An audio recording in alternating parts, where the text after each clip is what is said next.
E aí, pessoal, tudo certo? Finalmente chegou o tão esperado vestibular da Universidade Federal do Rio Grande do Sul, o vestibular da URGS. E hoje eu estou aqui para falar um pouco sobre um conteúdo que a URGS já vem cobrando há algum tempo e que para alguns foi uma surpresa. História da África. Isso não é novidade, na verdade já faz parte da legislação brasileira a obrigatoriedade do estudo dos conteúdos relacionados à história das civilizações africanas e dos africanos. O que é mais do que justo, já passou da hora desses conteúdos serem divulgados, serem estudados por todo mundo. É uma questão de construção de identidade, construção e valorização das culturas. Pois bem, vamos dar uma olhadinha nesse conteúdo que foi tão negligenciado pela historiografia durante séculos? Eu sou o professor Daniel Dutra e vou orientá-los um pouquinho sobre a história da África. Se liga aí!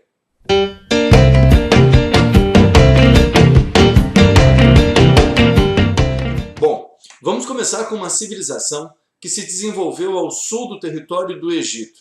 Ela é praticamente contemporânea à civilização egípcia. A ocupação do território, que hoje seria o território do Sudão, ocorreu por volta de 3.000 anos antes de Cristo. E lá por volta de 2.000 anos antes de Cristo, se transformou num reino, o reino de Kush, os Kushitas. Essa civilização, conhecida como civilização Núbia, esteve em estreita relação com os egípcios e tem várias características importantes que a gente precisa ressaltar dessa civilização. Em primeiro lugar, foi uma civilização que se desenvolveu com características muito semelhantes àquelas da civilização egípcia por ter se desenvolvido nas margens de rio. Então a agricultura de irrigação é uma característica, mas principalmente, e aí vem a novidade, a atividade pecuária. A região onde a civilização núbia se desenvolveu, entre a primeira e a sexta catarata do Nilo, já foi uma região um pouco diferente do ponto de vista climático e de vegetação. Hoje essa região é praticamente desértica, mas 2.000 anos antes de Cristo, ou seja, 4.000 anos atrás, essa região era uma região mais ou menos de savana. Por isso, uma das características das primeiras atividades econômicas desenvolvidas pelos núbios foi a atividade pecuária. Mas tem mais. Quando a civilização núbia dá origem ao reino Kush, esse reino se desenvolve de forma muito próspera.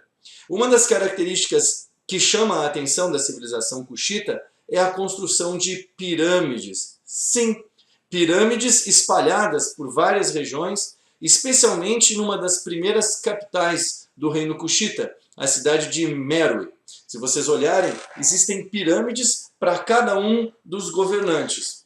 Além disso, a civilização Kushita desenvolveu técnicas e práticas de mineração, ou seja, os Kushitas produziam, aliás, exploravam e produziam joias, principalmente de ouro. E a gente pode encontrar vestígios de relações comerciais entre os Kushitas e povos de outras partes do continente africano e até mesmo de fora do continente africano. A prova disso é que foi encontrada uma cabeça de bronze do imperador Otávio Augustus na região da antiga civilização núbia, da antiga civilização Kushita. Agora, um destaque especial para essa civilização Kushita é que a forma de escolha dos reis era bem diferente, ou ela era muito original em relação às civilizações contemporâneas a ela. A escolha do governante se dava através de uma espécie de vaticínio, ou seja, uma profetização. Sacerdotes jogavam sementes ao chão e aí faziam, a partir da leitura dessas sementes, a escolha dos reis. E aqui, uma curiosidade ou uma informação extremamente importante. A civilização Kushita, no seu desenvolvimento, no desenvolvimento da sua organização de poder, chegou a ter uma forma de poder vinculada à figura feminina, a figura das Candaces ou Candaques. São as rainhas mães, que em vários momentos chegaram a mandar mais do que os próprios reis. A civilização Kushita chegou a ser dominada pelos egípcios lá por volta do século XV a.C. e também chegou a dominar os egípcios por volta do século VIII a.C., na 25ª dinastia. É a dinastia dos faraós negros egípcios e que muito pouco se fala. Pois bem, Infelizmente, a civilização cuxita começou a se enfraquecer no final do século IV e do século III. E lá pelo século III, uma outra civilização acabou dominando a civilização cuxita. Essa civilização seria o povo Aksum, que vivia na região da Etiópia e que já tinha se convertido ao cristianismo. Ok? Então essa é a primeira civilização da história da África que a gente precisava ouvir um pouquinho. A civilização cuxita, que entra em declínio e é dominada pelos cristãos etíopes no século III depois de Cristo. Bem, agora a gente vai se deslocar um pouco para a região do Saara. Na verdade, são duas regiões. A região do deserto do Saara e uma região bem imediatamente ao sul da região do Saara, que é a região do Sahel. Esses territórios, especialmente no início da era cristã, ou seja, a partir do século I, II depois de Cristo, se transformaram em grandes rotas de comércio.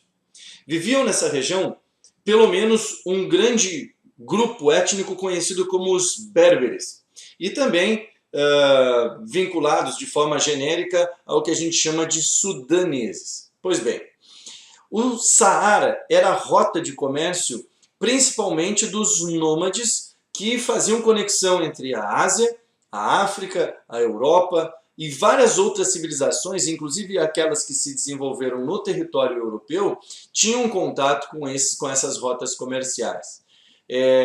Vale a pena lembrar, a gente tinha durante a Antiguidade uma cidade fundada bem no norte do continente africano, que é a cidade de Cartago, uma cidade fundada por fenícios e que era a porta de entrada para a África. Cartago, hoje no território que seria o território da Tunísia, chegou a ser dominada pelos romanos.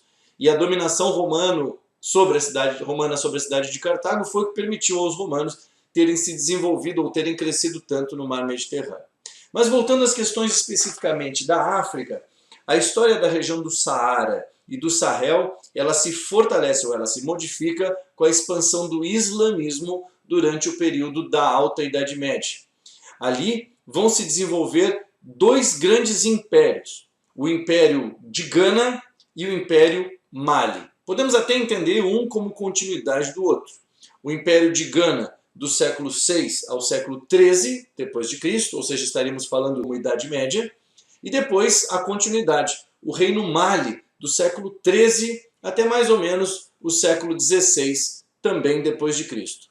Vamos dar uma olhada nessas duas civilizações? Primeiro, o Reino de Gana. Olha aí.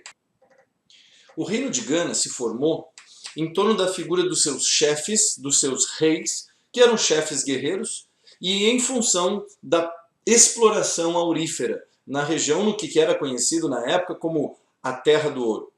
Não havia exatamente um território definido, mas podemos dizer que o Império de Gana se formou ao norte dos rios Senegal e rio Níger. E esse território chegou a dominar vários outros povos de quem eles cobravam impostos, tributos. Ou seja, o rei exigia que os povos dominados pelo império, o imperador de Gana, aliás, Gana é um título que se dava a esse imperador, de onde vem o nome do império, então, o imperador acabava exigindo que os povos que viviam no entorno lhes cobrassem tributos, seja na forma de produtos, na forma de ouro, na forma de trabalho e até mesmo na forma de serviço militar. No auge da civilização, no auge do desenvolvimento do Império de Gana, calcula-se que cerca de 2 a 9 toneladas de ouro tenham sido retiradas da região. Já foi a região a maior fornecedora de ouro do território do Saara. É bem provável, aliás, há duas teorias sobre a decadência do Império de Gana. A primeira seria a invasão dos berberes convertidos ao islamismo, que acabaram dominando o território de Gana e que depois deram origem ao Império Mali. E a segunda, que não necessariamente exclui a primeira, é a ideia de que a redução da quantidade de ouro, ou seja, a decadência da exploração do ouro na região, tenha enfraquecido o Império de Gana. Por isso, a partir do século VII, a gente começa a perceber a formação de um novo império, a civilização ou o Império Mali. Presta atenção aí. A história do Império Mali se reconstitui a partir da figura dos griots, que são uma espécie de contadores de história, chamados de bibliotecas vivas. através da história oral, então, que a gente sabe um pouco da história da origem deste império. Disse, ou a partir dessas histórias orais, se estabelece a origem da formação do império a partir de uma organização, uma espécie de rebelião que toma o poder na região do território de Gana e que forma a civilização Mali, ou o Império Mali, se rebelando contra um suposto rei cruel. O príncipe que originou o Império Mali se chamava Sundiata Keita, o que teria dado origem a uma dinastia. Pois bem, a civilização Mali, o Império Mali, se desenvolveu também em função da mineração, mas principalmente em função do controle das rotas de comércio. E aí vem a questão da aproximação com o islamismo. O islamismo penetra na civilização, no povo Mali, e os Malis acabam se aproximando de outros povos muçulmanos. Existe uma teoria que diz que, teorias de alguns historiadores, que dizem que a aproximação ou a conversão ao islamismo era uma forma de facilitar as relações comerciais, além, claro, dos aspectos culturais e religiosos. O Império Mali chegou ao seu auge por volta do século XIII e do século XIV. Desenvolveram várias atividades agrícolas, também tinham a atividade pecuária, mas acabaram sendo dominados por dois processos, uma pressão vinda de dois lugares. O Império Songhai, que vinha da região central do Saara, é uma civilização africana que vem pressionando o Império Mali, e a entrada dos portugueses pelo litoral no século XV. Então, são essas duas pressões que acabam enfraquecendo o Império Mali, que passa a ser dominado ou utilizado pelas outras civilizações. Então está aí a civilização Mali, que estabelece conexões transsaarianas e comércio com várias partes do continente africano, certo?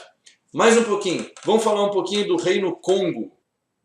A região mais ao sul do Sahel era ocupada por um grande grupo conhecido como Bantus. Na verdade, trata-se de vários grupos étnicos que têm um tronco linguístico comum.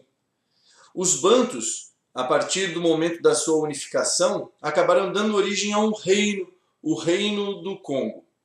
Então, existe uma história, uma tradição que diz que um líder de um desses grupos Bantus, chamado Nimi A Lukeni, acabou, através de alianças e até mesmo através de casamento com uma princesa de um outro grupo, unindo vários grupos Bantus e se autodeclarou Mani Congo, ou seja, o rei, o chefe do Congo. E a partir daí começa uma dinastia que conquista vários territórios e que vai dando esses territórios a integrantes da sua família. Então forma-se um grande reino e bastante forte, o Reino do Congo. Reino com o qual os portugueses vão ter muita relação ao longo do processo de colonização da África. Muito bem, os congoleses acabaram desenvolvendo atividades agrícolas, acabaram desenvolvendo atividades pecuárias e também tiveram algumas rotas comerciais, principalmente em direção ao norte da África. O contato dos portugueses com os congoleses é ambíguo, ao mesmo tempo um contato de dominação, mas também um contato de parceria. Como o objetivo dos portugueses, quando começam a dominar ou ter contato com o Congo, já por volta de 1483, é basicamente metais preciosos e escravos, os portugueses acabam provocando ou incentivando um conflito interno no território do Congo, apoiando um dos lados e tornando-se então aliado deste lado vencedor. Durante um período da história do Reino do Congo, a família real, né, as dinastias do Congo, chegaram a enviar até representantes da sua corte para estudar em Lisboa, para estudar em Portugal.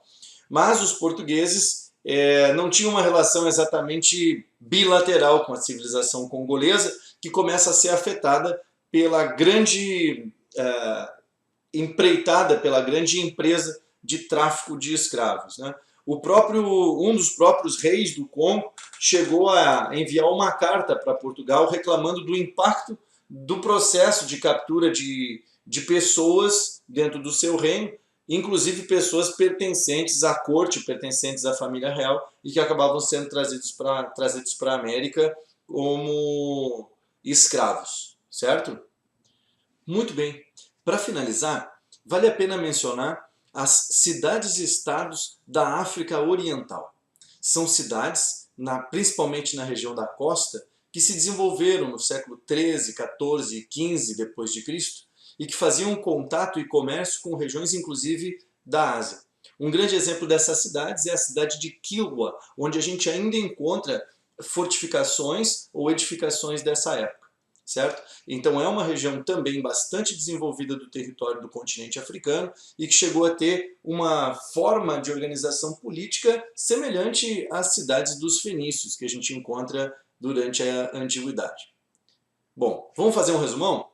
Lembrando então que a gente viu os elementos fundamentais da história da África Antiga e da África Medieval. Começando então pela civilização núbia e o reino de Kush. Eram contemporâneos aos egípcios, apresentavam a habilidade ou a característica de construir pirâmides, estabeleceram comércio com várias regiões da África e também de fora do continente, tinham como principal atividade a mineração, além da agricultura e da pecuária, tinha como característica peculiar a figura das rainhas-mães, as Candaces, e tem como destaque a história da dinastia dos faraós negros durante o período em que dominaram o Egito. O Império Gana, um império da região do Saara e do Sahel, se desenvolveu do século I ao século XIII, durante a Idade Média. Regiões dos rios Níger e Senegal seria o território correspondente ao Império de Gana. Chegou a ser chamado de Terra do Ouro pela quantidade de ouro explorado na região e estabeleceu importantes rotas de comércio através das atividades dos nômades. Seu declínio provavelmente foi provocado pelo fim da atividade mineradora ou pela dominação de berberes muçulmanos. O Império Mali é a continuação do Império de Gana. Ele se desenvolveu do século XIII até o século XV, esteve vinculado ao islamismo, teve controle das rotas saarianas, assim também como o Império de Gana, e foi dominado pelos Songhai. Enquanto isso, os portugueses pressionavam o Império de Mali pelo litoral. O Reino do Congo se estrutura em cima das etnias dos Bantus e se desenvolve do século XIII ao século XVIII. Unidos pelo príncipe Nimi Lukeni, eles se tornam um reino. Têm estreita relação com os portugueses e sofrem diretamente as consequências do processo de tráfico de escravos. Por último, as cidades da África Oriental, que ficavam na costa leste e que se organizaram do século XIII ao século XVI. Eram fortificadas e autônomas, chegaram a fazer comércio com o continente asiático, inclusive também com o território da Europa, e atraíram a atenção de conquistadores e saqueadores. Pois bem, gente, essa é a história do continente africano que eu tentei apanhar aqui para que a gente não seja pego de surpresa ou não vá de forma insegura para a prova. Desejo a todos, então, uma boa prova. Vai lá e faz o que tu sabe fazer. Um abraço do professor Daniel Dutra.